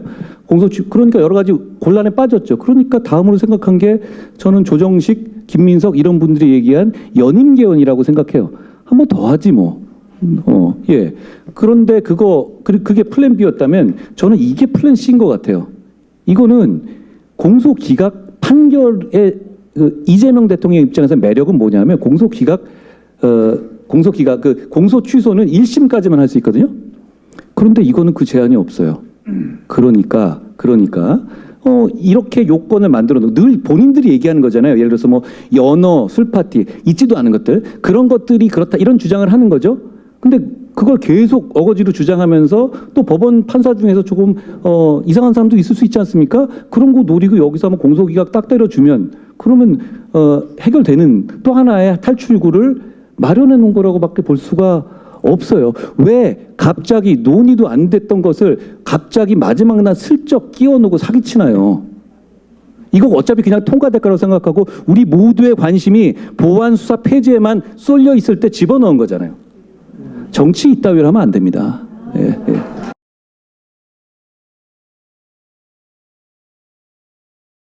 강 교수님, 원래 공소기각이라는 것이 제도적으로 존재하는 제도잖아요. 예, 그죠? 공소기각 근데 지금 결정 판결 한 의원님께서 말씀하신 이 신설되는 조항을 놓고 본다면 어떤 차이가 있는지 잠깐 보세요. 예. 뭐 오늘 뭐 끼워놓은 거니까 이게. 예, 뭐 원래 이제 우리 이 형사소송법에 뭐 여러 가지 판결이 있는데요. 이제 뭔가 형식적인 요건이 결여되어 있을 때 내리는 판결 중에 하나가 이제 공소기각 판결입니다. 뭐 유죄, 무죄 뭐 이런 게 면소 뭐 이런 게 아니고요. 그러니까 공소기각도 이제 형식적인 요건. 예컨대 뭐 검사가 기소를 잘못했거나 대표적으로 이제 그런 거거든요. 아니면 뭐 이 증거죄나 이런 것들에서 뭐 고소 없는데 뭐 이 기소를 했거나 등등입니다. 이제 과거의 규정들에 따르면 지금 뭐 새로 들어간 것들이 뭐 이제 지금 우리 한 의원님 말씀하신 것처럼 이제 중대한 위법 수사에 기하여 공소가 제기되었을 때가 하나 있고요. 소추재량권을 현저히 일탈하여 공소가 제기됐을 때 이 두 가지 사안은 이제 현재 학설상으로도 약간 논란이 있는 이런 것들도 공소기각 사유로 봐야 된다는 견해도 있고 뭐 이제 그건 아니다라는 이제 견해들이 있는데요.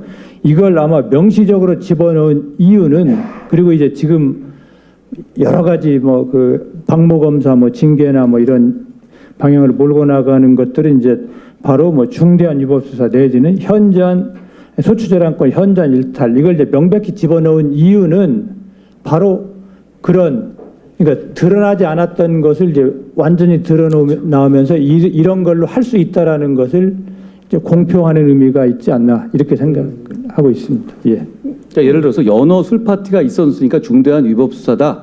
뭐 이런 주장을 하고 싶은 거죠. 아니 근데 저는 그것도 웃기는 게 뭐 연어 아니 무슨 뭐 다금발이 몰라도 연어 사줬다고 그걸 자백을 하나요? 그러니까 그런 식의 개념 자체가 대단히 유치해요. 그런데 그걸 권력 차원에서 밀어붙이니까 사람들이 이거는 우리나라가 원래 이 정도 수준의 나라였나 이렇게 생각하게 되는 것 같아요. 저는 이재명 정권이 나라의 수준을 너무 뒤로 후지게 만들었다라는 생각을 매번 이런 사례 볼 때마다 해요.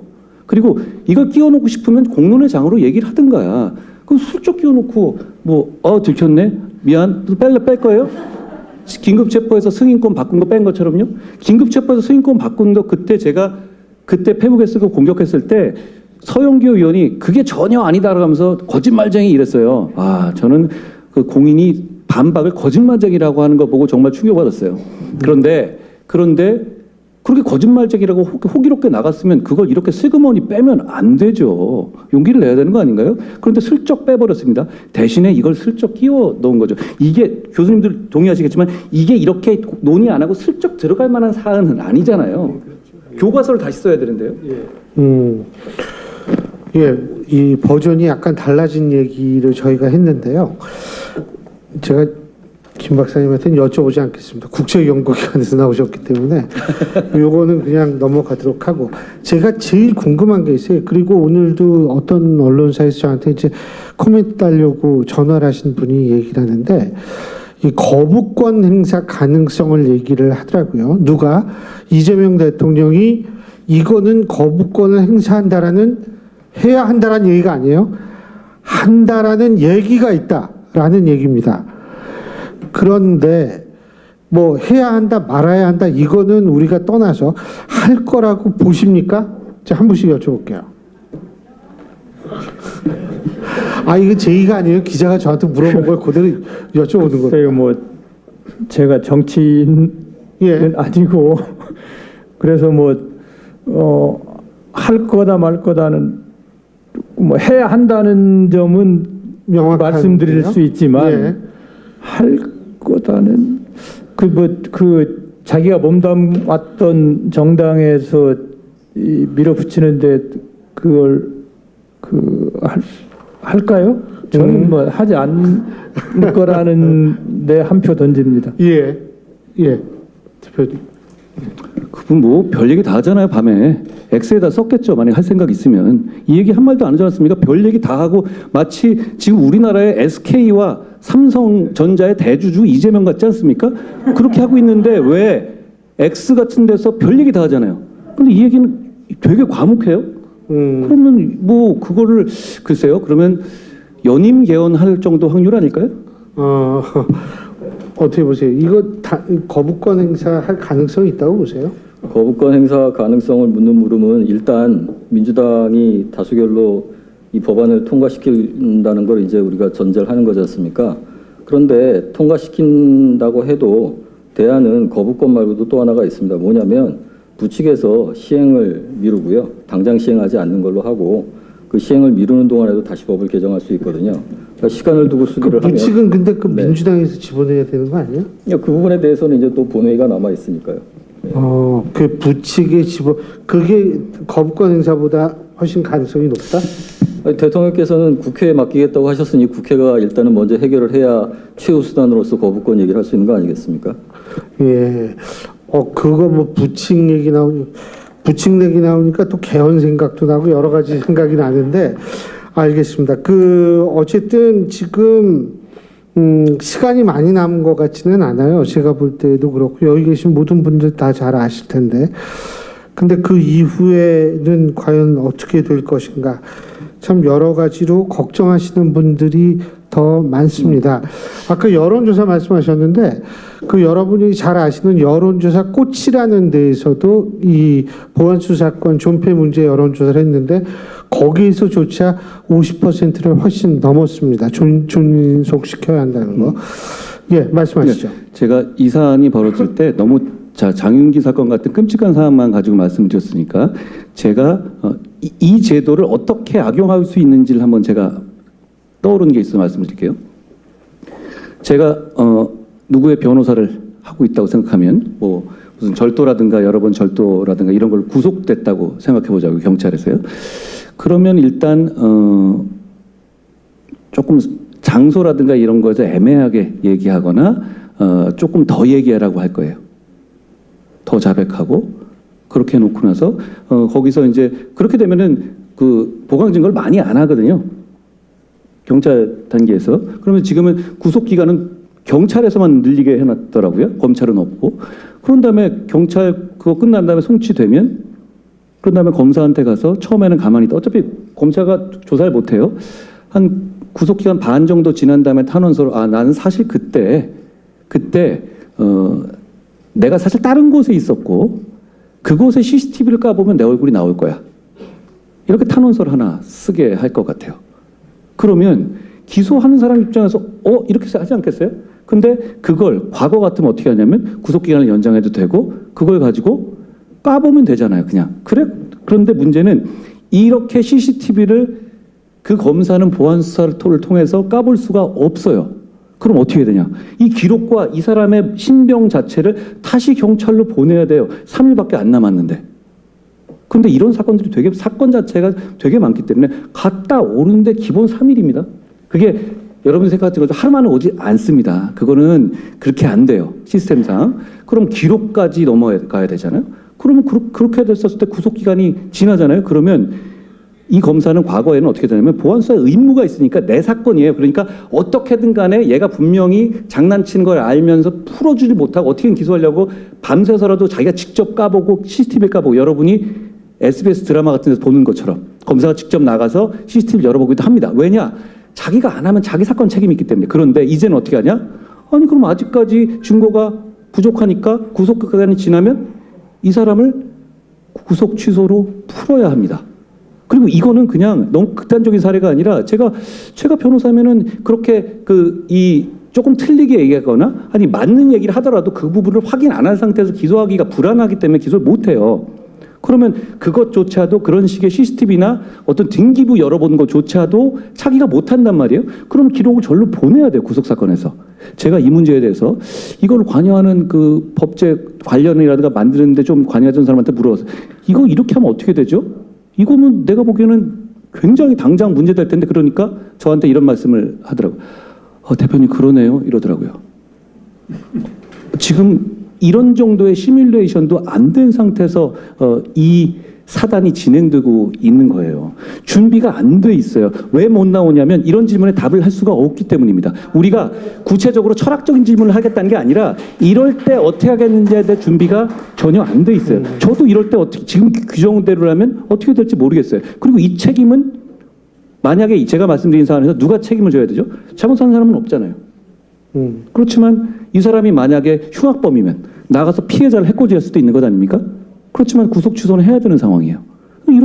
이런 식의 상황을 왜 만드는지에 대해서 이 사람들이 설명해야 되는데 안 온 겁니다. 그래놓고 법을 통과시키겠다고 하는 거죠. 저도 제일 안타까운 게 나오지 않은 거, 법무부 쪽이나 민주당 쪽에서 나오지 않은 것. 굉장히 안타깝게 생각합니다.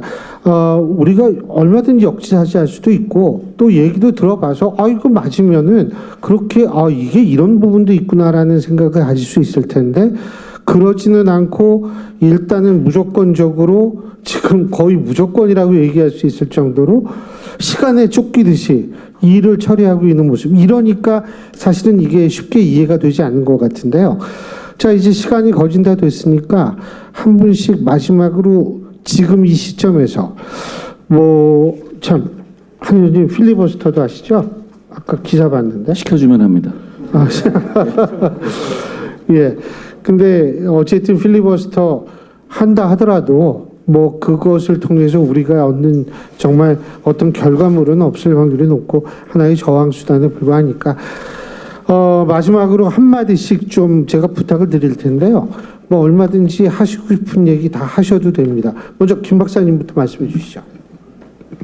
저는 국회와 정부 모두 민심을 좀 무서워했으면 좋겠습니다. 우리가 부동산 민심이라는 얘기 하지 않습니까? 부동산 민심이라는 게 별거 아닙니다. 자기 집에서 안전하게 살고 싶은 상식적인 소망 아닙니까?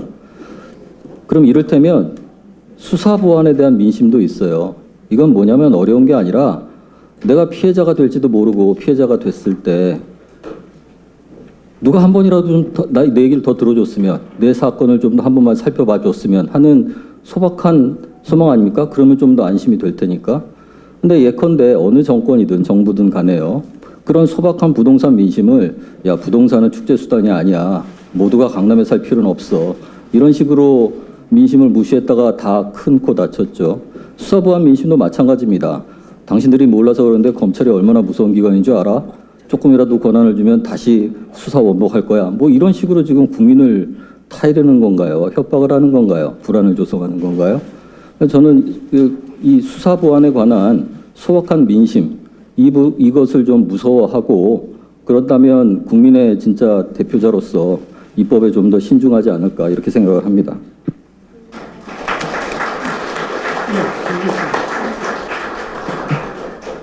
예, 뭐 오늘 그 얘기 잘 들었고요. 저는 이제 우리 김 부원장님의 이제 민심을 얘기했지만 저는 그 헌법과 법리를 좀 지켜라라는 얘기를 좀 하고 싶습니다.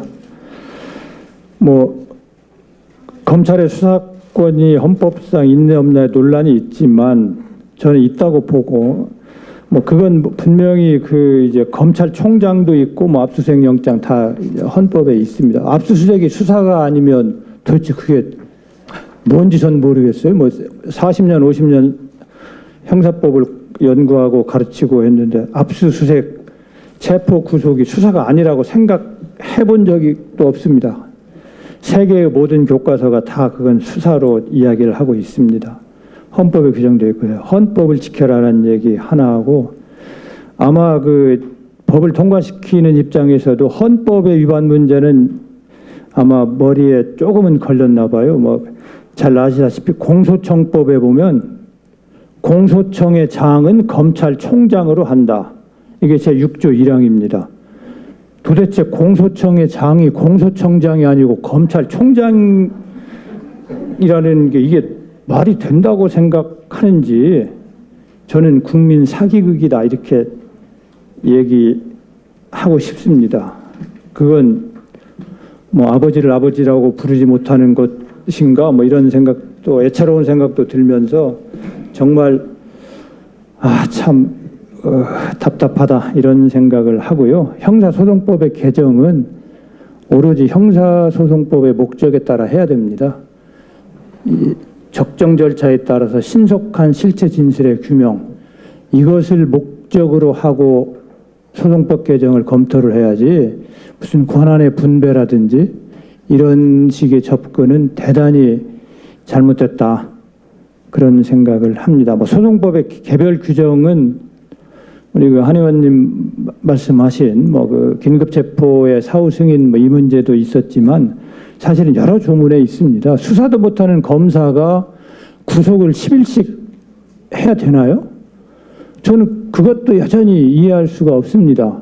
수사를 못하는 검사가 뭐 공소제기 여부를 결정하는데 10일씩 끌어안고 연구를 할 일이 있을까? 뭐 이런 그런 이제 이 사소한 조문 등등 포함해서 어느 변호사님이 우리 같이 있는 그 단톡방에다 그 소송법 얘기를 쓰면서 뭐 소송법에 보면 검사가 압수수색 검증을 청구할 수 있는 그런 수사상 증거 보전이라는 제도가 있습니다. 검사가 막 지금 당장 증거를 수집하지 않으면 그 증거가 없어지거나 뭐 이와 같은 것이 있을 때는 이제 공판기일 전에 그 제1회 공판기일 전에 이제 수사상 증거보전 청구를 할 수 있는 규정이 있는데 그 규정은 그대로 남아 있다고 쓰셨더라고요. 도대체가 수사를 못하는 검사가 압수수색 검증을 청구할 수 있다? 참 이게 우리 한 의원님 누차 말씀하셨지만 나오신 분에게 질문을 하고 싶지만 질문을 할 수 없습니다. 하여튼 이제 여러 가지 안타깝고 답답하다라고 말씀드리겠습니다. 감사합니다. 저는 두 분께 민주당을 너무 높이 평가하시는 것 같다는 말씀을 드려요. 그냥 만든 겁니다. 어떤 신모 원료가 있어서 뭘 남겨놓은 게 아니라 그냥 만든 거예요. 그러니까 몰라 하고 이런 데 못 나오는 겁니다. 이거 말이 되나요? 그리고 저는 좀 디테일해서 몇 가지 나온 김에 기록사만 말씀드리죠. 이의 신청 확대 같은 피해자의 개입권을 늘리는 게 무슨 솔루션의 하나로 생각하는데 범죄와 싸워야 하는 건 국가지 피해자가 아니에요. 왜 피해자한테 떠넘깁니까? 그렇지 않습니까? 그럼 그 피해자가 불송치장을 받는 것은 이의 신청을 받을 때 옛날 검찰이 하던 것처럼 무혐의장을 길게 쓰지 않아요. 뭐라고 하냐면 증거가 불충분해서 불송치함을 통제합니다. 여기서 뭐가 잘못됐다고 피해자가 이의를 제기할 수 있습니까? 피해자는 마음이 약해진 상태입니다. 피해자를 보호할 건 국가인데 왜 피해자 보고 범죄라고 싸워야 합니까? 범죄와 싸워야 하는 건 피해자가 아니라 국가입니다. 그러니까 이 얘기를 제가 먼저 드리고 싶고요. 또 하나는 뭐 이렇게 수사 보안 수사 요구할 때 불이행 시 제재를 강화했다 그러는데 강화 별로 안 돼 있어요. 그리고 그게 검찰 입장에서 경찰에다가 무슨 교체라든가 징계 요구권 뭐 이렇게 하는데 그거 옛날부터 있던 겁니다. 조금 달라지긴 했는데 여러분 생각해 보십시오. 기관 간의 어떤 자존심 싸움과 조직 논리라는 게 있어요. 그렇지 않습니까? 그러면 거기서 그런 징계 요구 나왔을 때 우리는 생각이 달라. 이렇게 되면 그건 훈장 아니에요? 그렇게 돌아가 왔고 그러니까 별로 그런 게 활용이 안 된 이유가 있어요. 기관 간의 문제, 조직 논리이기 때문이에요. 그리고 그게 이게 왜 중요하냐면 아까 뭐 청주 형제 살인 사건이라는 게 있어요. 그러면 CCTV를 까봐라. 경찰이 검사가 9개월 동안 요구했는데 안 했어요. 근데 알고 보니까 죽인 거였어요. 그런데 여러분 그냥 단순하게 생각하면 우리 모든 사건에서 CCTV를 다 까봐야 됩니까? 그건 또 아니거든요. 왜냐하면 사생활 보호의 문제도 있고 보기에 그것까지 보는 거는 굳이 다른 사건에다가 쓰는 그 정렬로 옮기는 게 낫지 그런 판단도 무조건 틀리다고 할 수 있는 판단이 아니에요. 제 말은 경찰이 검사의 요구를 수용하지 않는 것이 무조건 잘못됐다고 말씀드리는 게 아니에요. 제 본질 무슨 얘기냐면 경찰이 맞을 수도 있거든요. 그러면 그 단계에서 그렇지만 검찰이 맞을 수 있을 때 그럴 때는 검사가 직접 해보는 게 누구에게 마이너스가 된다는 거죠? 저는 이 문제는 피해보는 사람이 없는 문제예요. 그런데도 그냥 검찰권에 씨를 말렸다. 이 돼지머리 하나를 올리고 싶은 거잖아요. 그리고 세 번째 이런 얘기도 해요. 영장 청구권이 어차피 검찰에 있으니까 경찰에 대한 견제가 가능하다. 근데 이거는 진짜 사기치는 소리인 게 영장 청구권은요. 경찰이 과잉 수사하는 것을 견제하는 권한이에요. 막 사람 잡으려고 그러는데 영장을 기각하거나 이렇게 하는 거잖아요. 그런데 보안 수사는요. 경찰이 안 하려고 할 때 견제하는 수단입니다. 영장 청구권으로 어떻게 보안 수사를 대체하죠? 이건 말장난인 거예요. 두 가지입니다. 모르거나 사악하거나.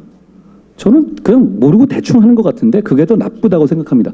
마지막으로 이렇게 말씀드리죠. 이걸 해서 얻을 수 있는 공익이 뭐예요? 없습니다. 검찰에 대한 민주당 일각의 복수심? 전 그 복수심도 타당하지 않다고 생각해요. 이재명 사건, 한명수 사건 그게 뭘 복수해야 할 대상이에요? 안 받았어요? 안 했어요? 그걸 돌아갈 문제도 아니고 그리고 그 복수를 왜 엄한 피해자들한테 합니까? 이거 임무를 덜어주면 검찰에 있는 사람들은 좋아요. 왜 피해자들이 그리고 잠재적으로 범죄 피해를 받을 수 있는 우리 대부분의 국민들이 그 민주당의 알량한 복수의 상대가 돼야 합니까? 저는 정신 차리라고 말씀드리고 싶어요. 그럼에도 불구하고 할 거라고 생각합니다. 그러면 똑같이 정상화시키고 나라를 바로잡아야 합니다. 반드시 그걸 해야 한다라는 말씀으로 마지막으로 말씀드립니다.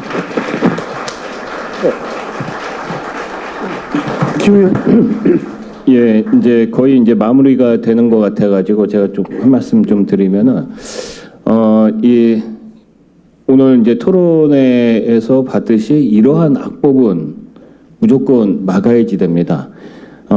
이재명 정부와 또 거대 여당을 막을 수 있는 마지막 방법은 우리가 이제 무제한 토론 필리버스터밖에 없는데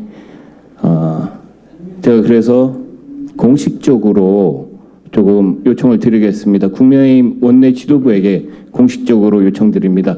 한동훈 의원을 필리버스터에 참가시켜 주십시오.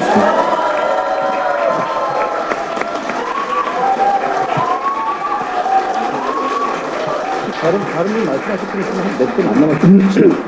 또 말씀하실 분 계시면 말씀하시죠. 없으시면 그냥. 예, 지금 김 의원님께서 말씀하시면서 여러 가지 생각이 좀 들게 됩니다. 이게 뭐 정파의 문제도 아니고 진영의 문제도 아니고 이거는 사실은 민생의 문제고 좀 더 근본적으로 따지면 인권에 관한 문제인데 사실 그런 문제를 접근함에 있어서 굉장히 부족한 점을 국회가 많이 드러내고 있다라는 측면에서 굉장히 안타깝습니다.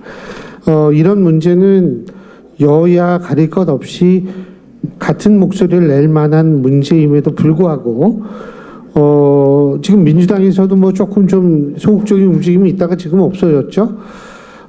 그런데 그런 측면 상당히 저는 안타깝다는 생각을 개인적으로는 갖습니다. 뭐 필리버스터 필요하죠. 근데 그것이 막을 수 있는 수단인지 아니면 항의할 수 있는 수단인지 그 구분을 우리가 한번 해본다면 막을 수는 없습니다. 그죠? 근데 최소한도 아까 한 의원님께서도 말씀하셨지만 기록에 남긴다는 차원에서 그리고 이 정도의 항의를 하고 있다라는 차원에서 그리고 국민의 50% 이상이 그 문제에 대해서 반대하고 있다라는 사실을 제도권에 투영하려는 노력을 한다는 차원에서 필요하다는 생각이 듭니다.